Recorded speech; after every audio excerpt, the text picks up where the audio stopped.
নজিরবিহীন নির্দেশ দিতে গিয়ে সুপ্রিম কোর্টের পর্যবেক্ষণ, জুডিশিয়াল অফিসারদের সিদ্ধান্তই চূড়ান্ত হবে আর সেই সিদ্ধান্ত রাজ্যকে মানতে হবে।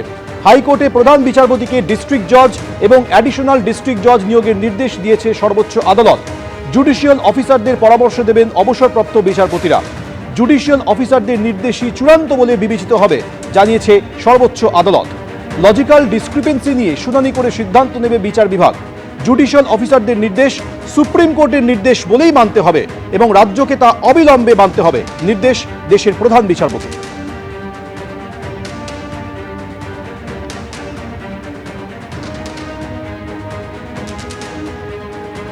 বিচার বিভাগকে অতিরিক্ত দায়িত্ব দেওয়া হয়েছে।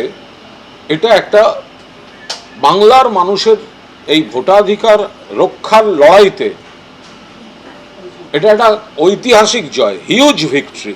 যারা বৈধ ভোটার, যাদের নাম কাটার চক্রান্ত চলছে, মৃত্যুর মিছিল চাপিয়ে দেওয়া হয়েছে,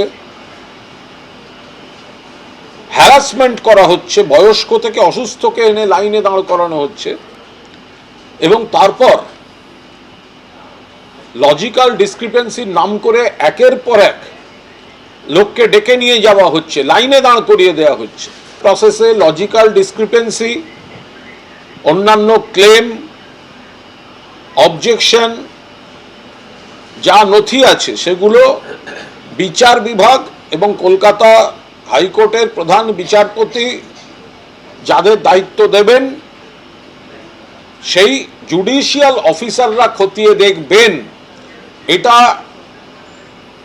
মমতা বন্দ্যোপাধ্যায়ের নেতৃত্বে, অভিষেক বন্দ্যোপাধ্যায়ের সেনাপতিত্বে তৃণমূল কংগ্রেস বাংলার মানুষের স্বার্থে চেয়েছে, মান্যতা পেয়েছে এবং এটা একটা ঐতিহাসিক জয়। গত শুনানিতে গ্রুপ বি অফিসারদের নিয়েও পর্যবেক্ষণ ছিল সুপ্রিম কোর্টের। সেই প্রসঙ্গ আজ সওয়াল জবাবে ফের ওঠে।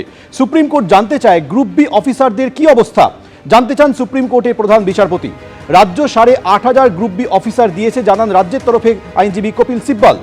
আধিকারিক বদল নিয়ে যে নির্দেশ দেওয়া হয়েছিল তার কি অবস্থা জানতে চান সুপ্রিম কোর্টের প্রধান বিচারপতি সূর্যকান্ত। আমরা কিছু আধিকারিক বদল করতে চেয়েছিলাম, রাজ্য জানিয়েছে যে তারা বিচার করে দেখছে বলেছে নির্বাচন কমিশন। আশা করেছিলাম রাজ্য সহযোগিতা করবে, আমরা আশাহত। এসআইআর মামলায় কড়া পর্যবেক্ষণ সুপ্রিম কোর্টের প্রধান বিচারপতি।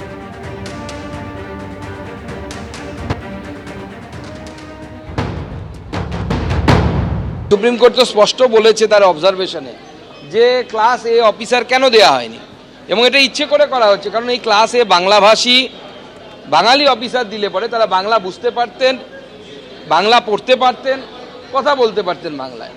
স্বাভাবিকভাবে পুরো বিষয়টি, পুরো যে এসআইআর প্রক্রিয়া অত্যন্ত ভালো হতো। ইচ্ছে করে মমতা বন্দ্যোপাধ্যায় এটা করছে। সেই জন্য দেখুন গুজরাটে আমাদের পরে শুরু হয়ে এসআইআর কমপ্লিট হয়ে গেল, একদম লিস্ট বেরিয়ে গেল, আমাদের এখানে অফিসাররা পাচ্ছে না। ব্যর্থতা কার? রাজ্য সরকারের ব্যর্থতা, কারণ আপনার অফিসাররা কাজ করছে, তো কেন্দ্র সরকারের অফিসাররা তো কাজে তারা মাইক্রো অবজারভার হিসেবে আছে, তাদের হাতে তো ক্ষমতা নেই, ক্ষমতা হচ্ছে এই আর ওই আর ওদের হাতে।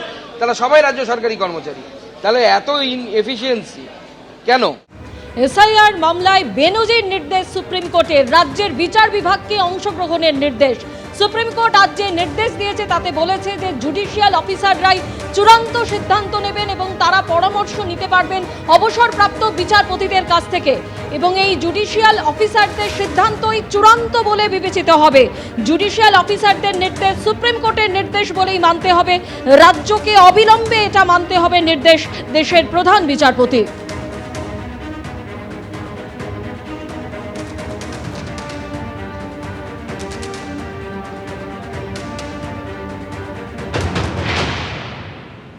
ভারতবর্ষের ইলেকটোরাল রিফর্মসের আজকে ইতিহাস তৈরি হলো। এই যে চিফ ইলেকশন কমিশনার ভাবতো তিনি ছাড়া কিছু হবে না, আজকে তা শেষ। Chief justice of Calcutta high court তিনি জুডিশিয়াল অফিসার্স অ্যাপয়েন্ট করবেন ইন দি লেভেল অফ, মানে লেভেলটা হচ্ছে ডিস্ট্রিক্ট জাজ এবং অ্যাডিশনাল ডিস্ট্রিক্ট জাজের লেভেলে, এবং এক্স জুডিশিয়াল অফিসারদেরও অ্যাপয়েন্টমেন্ট করতে পারেন। তারা ডিসাইড করে নেবে যে এই ক্লেমগুলো কারেক্ট কি নট কারেক্ট। অতএব final decision will be taken by the judicial officers, যাদেরকে আজকে সুপ্রিম কোর্টের অর্ডারের মধ্যে দিয়ে দিল। সুপ্রিম কোর্ট কথাও বলেছে যে ভারতবর্ষের সংবিধানে মানুষের অধিকার হচ্ছে সবচেয়ে বড় অধিকার। যত ডকুমেন্ট আছে যেগুলো আপলোড দিয়েছে আপলোডও হয়নি, সেই ডকুমেন্টকেও এক্সামিন করতে হবে। ল অ্যান্ড অর্ডার যা আছে সেই ল অ্যান্ড অর্ডার যাতে মেনটেন হয়, সেই ল অ্যান্ড অর্ডার দেখতে প্রতিটি এসপি কে বলেছে এই যে এক্সারসাইজটা যখন হবে তখন এসপি তার পুলিশ ফোর্স নিয়ে যা যা হেল্প করার করতে হবে।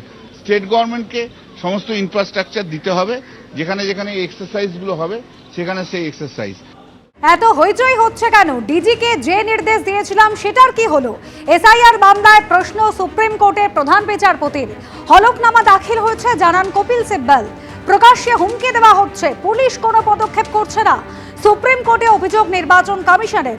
দুর্ভাগ্যজনকভাবে নির্বাচনের আগে এই ধরনের দায়িত্বজ্ঞানহীন মন্তব্য করা হয়। এসআইআর মামলায় কড়া পর্যবেক্ষণ সুপ্রিম কোর্টের প্রধান বিচারপতির। ডিজি যদি পদক্ষেপ না করেন তাহলে কিন্তু কড়া পদক্ষেপ, প্রধান বিচারপতি বলেন। কমিশনের প্রত্যেকটি অভিযোগ গুরুত্ব দিয়ে দেখেছেন ডিজি, এমনই জানান আদালতে দাঁড়িয়ে কপিল সিব্বল।